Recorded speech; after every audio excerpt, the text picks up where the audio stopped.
इस वक्त एक बड़ी खबर सामने आ रही है। बर्तानिया में कोरोना की नई किस्म से हलचल मची है। बर्तानिया से आने वाली परवाजों पर 31 दिसंबर तक पाबंदी लगा दी गई है। वजारत शहरी हवाबाजी का बयान सामने आया है।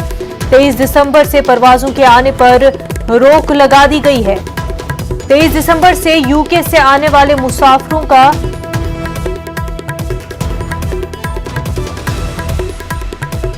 नाजरीन, आपको बता दें कि बर्तानिया में कोरोना की नई किस्म से हलचल मची है। बर्तानिया से आने वाली परवाजों पर 31 दिसंबर तक पाबंदी लगा दी गई है।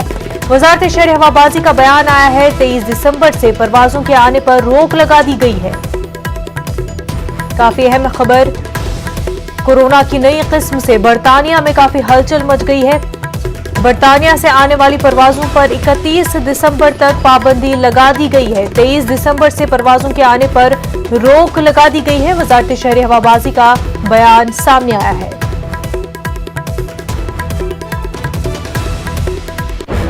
दीगर कई मुल्कों ने भी बर्तानिया से आने वाली परवाजों पर रोक लगा दी गई है और इसी सिलसिले में वजारत शहरी हवाबाजी का भी बयान सामने आया है। 23 दिसंबर से परवाजों के आने पर रोक लगा दी गई है।